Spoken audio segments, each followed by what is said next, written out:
ఇంకా అంత యాక్సెస్ ఎందుకు ఇచ్చారు? పరిచయం కూడా లేదు, తెలియలేని వ్యక్తులు కదా. నా వీడియో ఉంది కదా, వీడియో అప్లోడ్ చేస్తాను, మీ పేరెంట్స్ని చంపేస్తాను అనేసి అన్నాడు. ఇంకా నేను చాలా భయపడిపోయాను. ఒక వీడియో వైరల్ అయితే అమ్మాయి లైఫ్ ఎలా ఉంటుందో తెలిసిందే కదా. అందుకని చెప్పి నేను భయపడి ఇంకా తనతోని ఒక లవర్లా ఉండేదాన్ని ప్రతిసారి.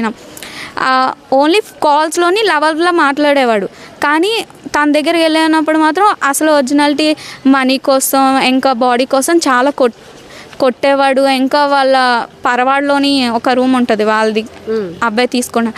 అక్కడ వాళ్ళ ఇంట్లో పనులు చేయించుకునేవాడు. వాళ్ళ ఇంటికి కూడా వెళ్ళాను, వాళ్ళ అక్కతో కూడా మాట్లాడాను. ఇలా వీడియోస్ డిలీట్ చేయించండి, చాలా ఇబ్బందిగా ఉంది అని. ఇంటికి వెళ్ళినప్పుడు ఎవరు లేరా? మిమ్మల్ని ఏమని పరిచయం చేశాడు? లవర్ అని పరిచయం చేశాడు వాళ్ళ అక్కకి. వాళ్ళ అక్క ఉండేటప్పుడే నాతో కూడా చేశాడు అనమాట వాళ్ళ ఇంట్లో. నేను వాళ్ళ అక్కతోని మాట్లాడాను కూడా. తనేమో మా తమ్ముడు హ్యాపీనెస్ నేను ఎలా పోగొడతాను అనేసి అన్నది. వాళ్ళ డాడీతో మాట్లాడితే మేము యాదవ్స్ 16,000 మందితో సెక్స్ చేస్తాము, 8 మందిని పెళ్లి చేసుకుంటాము, మా జన్మ హక్కు, అండ్ మీ ఎస్సీ వాళ్ళు మేము వాడుకోవడానికే పుట్టారని చెప్పేసి చాలా బూతుల్లో తిట్టాడు. అండ్ ప్రెగ్నెన్సీ వచ్చిందనమాట నాకు ఆ అబ్బాయి వల్ల. వస్తేనేమో అది కూడా గోవింద్ సార్ అనే వ్యక్తితోని టాబ్లెట్స్ తెప్పించి కడుపులో తన్నించి మరీ ఫోర్స్ఫుల్గా వేయించారు. ఆ టైం అంత హెవీ బ్లీడ్లో కూడా తను నాతోని కలిసాడు అనమాట. మీ పేరు చెప్పొద్దు, కానీ మీ వయసు ఎంత ఉంటుంది? తనతో ఇదయ్యేటప్పుడైతే 22. ఓకే, 22 అనమాట. అండ్ తర్వాత కొంచెం ఇంకా వేరే వాళ్ళతో కూడా నా యూజ్ చేయించుకుంటాడు అన్న టైంలోని నేను ఇంకా పోలీస్ స్టేషన్లో కంప్లైంట్ పెట్టాను అనమాట. కంప్లైంట్ పెడితే పరవాడలోని 2024లో ఇచ్చాను. బట్ అక్కడ పెళ్లి చేసుకుంటానని ఒప్పుకున్నారు, ఎందుకంటే మా పేరెంట్స్కి ఈ కేసులు అవన్నీ అంటే భయం అనేసి. అయితేనేమో తర్వాత పెళ్ళికి ఒప్పుకున్నారు. బట్ కానీ నాకు చాలా బెదిరింపు కాల్స్, మెసేజెస్ అవన్నీ వచ్చాయి. ఇలాగా నిన్ను చంపేస్తాము, ఈ అబ్బాయి నాకు మనీ అమౌంట్ ఇచ్చారు మిమ్మల్ని చంపేమనేసి అలా అని చెప్పాడనమాట. నేను అప్పటికి కూడా లేదు అలా కాదు అనేసి నేను వాళ్ళ డాడీతో ఎన్నిసార్లు మాట్లాడినా ఆయన పెళ్లి చేసుకుంటాను అని ఒక ట్రాప్ టైప్ వేశారు మా పేరెంట్స్ని. నాకు చాలా నిజాలు తెలిసాయి అనమాట. ఇలాగే నాకన్నా ముందు అమ్మాయిల్ని ప్రేమ పెళ్ళి అని చెప్పేసి బాక్సింగ్ చేస్తారు అబ్బాయి, బాక్సింగ్ ఇంకా ర్యాపిడో వేస్తాడు. ఇన్స్టాగ్రామ్ వాళ్ళ కాలేజ్లో పరిచయమైన అమ్మాయిలతోని ప్రేమ పెళ్ళి అని చెప్పేసి వాళ్ళతోని ఫిజికల్గా కలిసి వాళ్ళకి కూడా ఒక 2-3 స్టమక్ కూడా తీయించారు అనమాట. ఎవరు చెప్పారు ఇవన్నీ మీకు? ఎవరు చెప్పారంటే నేను బాధితులతో మాట్లాడాను. నేను ఒక వీడియో అప్లోడ్ చేశాను కదా, వాళ్ళతో మాట్లాడాను. మీరు వీడియో, ఈ వ్యక్తి కోసం మీరు వీడియో సోషల్ మీడియాలో పెట్టారు, ఎప్పుడు పెట్టారు? ఒక 3 వీక్స్ బ్యాక్. ఓకే, పెట్టినప్పుడు అతని బాధితులు ఇంకా చాలా మంది మిమ్మల్ని అప్రోచ్ అయ్యారు? అవును, అప్రోచ్ అయ్యి వీళ్ళంతా రాక్షసులు అంటే ఇలాగా వాళ్ళ ఫ్యామిలీ అంతా డబ్బు కోసం ఇంకా బాడీ కోసం ఇది చేస్తారు. వాళ్ళ ఇంట్లోని వాళ్ళు ఉండగానే ఈ అబ్బాయి మాతో చాలాసార్లు సెక్స్ చేశాడు. అండ్ శ్రీకాకుళం పెద్దపాడులోని కొంతమందిని మోసం చేస్తే అక్కడ చాలా ఇష్యూ అయ్యి ఇక్కడికి వచ్చారు. ఇక్కడ కూడా సేమ్ ఈ అబ్బాయి యూజ్ చేసుకోవడమే కాకుండా గోవింద్, పండు, శేఖర్ ఇలాగా ఈ అమ్మాయిల వీడియోస్ చూపించి బెదిరించి వాళ్ళ చేత కూడా సెక్స్ చేయించాడు. గోవింద్, పండు, శేఖర్ వీళ్ళు ఏమవుతారు ఈ అబ్బాయికి ఫ్రెండ్సా? గోవింద్ అనే అతను హెర్బల్ ప్రో, అంటే వీళ్ళ ఒక బ్యాచ్ ఎలా అంటే అమ్మాయిలు పరిచయం చేసుకోవడం, ఫస్ట్ వాళ్ళు సెక్స్ చేయడం, తర్వాత వేరే వాళ్ళ చేత బెదిరించి సెక్స్ చేయించడం. నేను ఇవన్నీ వాళ్ళ డాడీకి చెప్పాను. అవి 4th టౌన్లోనే నేను చెప్పాను అనమాట. చెప్తేనేమో మీరు కంప్లైంట్ ఇచ్చినప్పుడు ఉన్న సిఐ సత్యనారాయణ ఏదో పేరు వస్తుంది, చెప్పానమాట.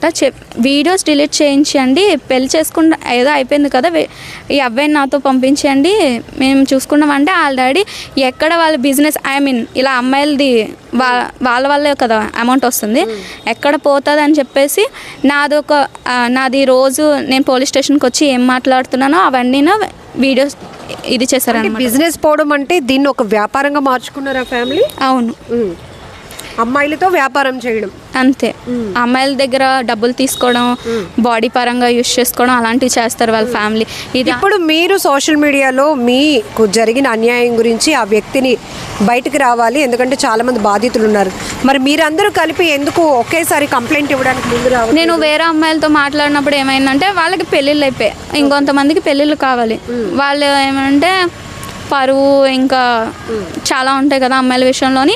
సో మేము రాలేము, కానీ నీకు బ్యాక్ సైడ్ నుండి సపోర్ట్ చేస్తాము, మీకు ఏదైనా మీరు బీటెక్ కంప్లీట్ నేను ఓకే బ్యాక్ సైడ్ నుంచి సపోర్ట్ చేస్తామనేసి వాళ్ళు నాతో మాట్లాడడం జరిగింది అనమాట. ఒక మాట అడుగునా, యాక్చువల్గా అమ్మాయిలు అనేటప్పటికి చాలా సెన్సిటివ్, చాలా కేర్గా ఉండాలి. మీరు బీటెక్ చదువుకున్నారు, ఏజ్ కూడా మెచ్యూర్డ్, కానీ ఎవరో హెర్బల్ ప్రో అని చెప్పి మీ మమ్మీ గారికి వెయిట్ లాస్ తగ్గిస్తామని ఫోన్లో జస్ట్ కాంటాక్ట్ అయితే అంత దూరం ప్రైవసీగా వాళ్ళ ఇంటికి వెళ్ళినంత వరకు ఎందుకు అసలు?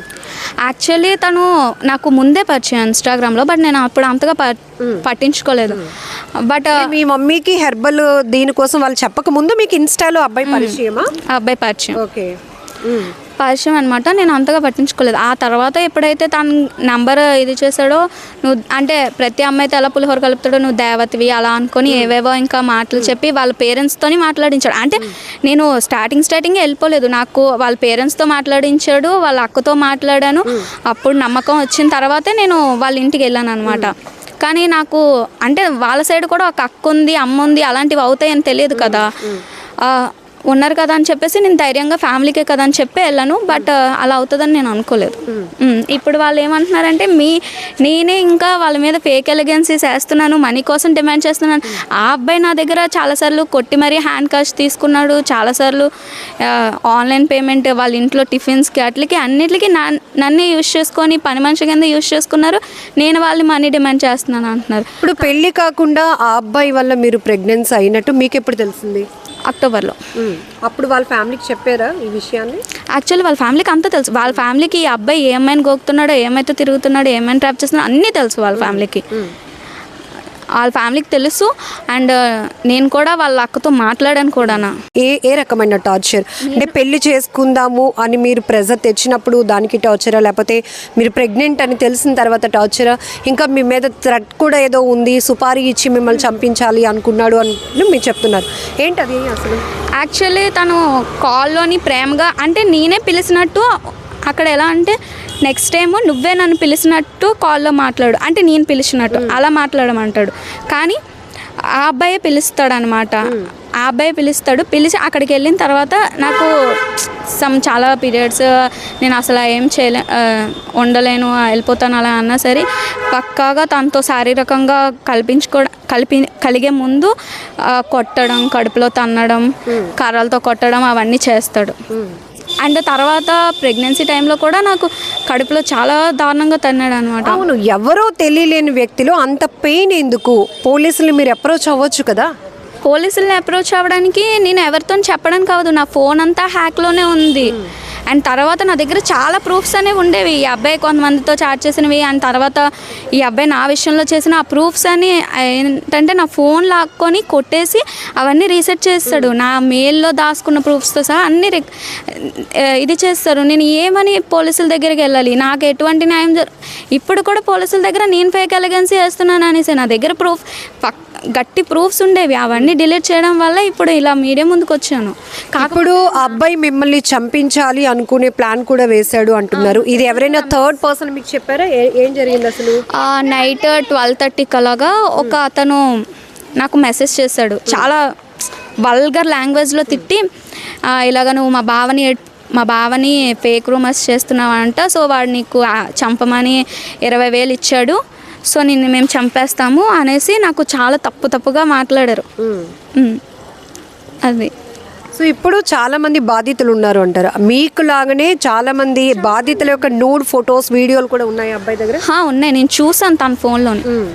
ఆ ఫోన్ తెప్పిస్తే మొత్తం అంతా బయటకు వస్తుంది. బట్ వాళ్ళు నేను పోలీస్ సార్కి కూడా, సార్ ఫోన్ తెప్పించండి, అప్పుడు నేను ఫేక్ ఎలిగెన్సీస్ అంటున్నారు కదా, ఫోన్ తెస్తే మీకే తెలుస్తుంది అండి అంటే వాళ్ళు తెప్పించలేదు. ఎందుకంటే వాళ్ళకి ఆ పవర్ ఉన్నా సరే వాళ్ళు ఇది చేస్తున్నారు అంతే.